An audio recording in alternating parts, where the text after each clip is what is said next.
La deuxième édition du Forum économique et humanitaire organisé dans le cadre du sommet Russie-Afrique sous le slogan pour la paix, la sécurité et le développement a ouvert ses travaux jeudi 27 juillet au centre du congrès d'exposition Expo Forum à Saint-Pétersbourg, en Russie, sous le haut patronage du président de la Fédération de Russie, son Excellence M.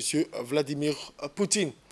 La République de Djibouti est représentée à ce forum par le ministre de l'Énergie chargé des ressources naturelles, son Excellence M. Younis Ali Guedi, sur désignation du président de la République, son Excellence Al-Hajj Ismail Margueli.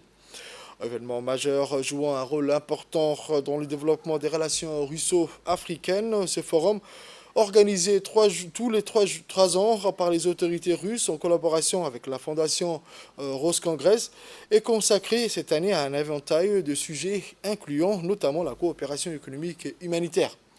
En marge des travaux de ce forum économique et humanitaire, Russie-Afrique, le ministre de l'Énergie chargé des ressources naturelles djiboutien a rencontré des chefs d'État africains, notamment le président de la République du Sénégal, M. Macky Sall, le président en exercice de l'Union africaine et président de l'Union des Comores, son Excellence M. Azali Assoumani, et le président de la République de l'Ouganda, son Excellence M. Yoweri Museveni, afin de leur transmettre les salutations fraternelles et amicales du président de la République de Djibouti, son Excellence M. Ismail Margueli. Par ailleurs, le ministre Younis Ali Guedi s'est également entretenu en tête-à-tête à tour de rôle avec le ministre russe des Affaires étrangères, son Excellence M. Sergei Lavrov, et avec le président de la Commission de l'Union africaine, M.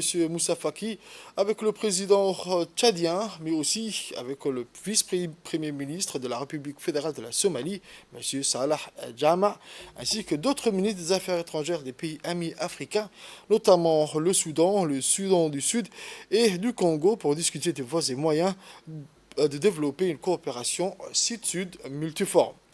Ils sont ensuite suivis de l'organisation de tables rondes où les discussions portaient sur 4 grands blocs thématiques couvrant dans tous les domaines de la coopération entre la Russie et le continent africain, à savoir l'économie d'un nouveau monde, la sécurité intégrale et le développement souverain, la coopération dans le domaine de la science et enfin l'appui de la Russie dans le domaine humanitaire et social en Afrique.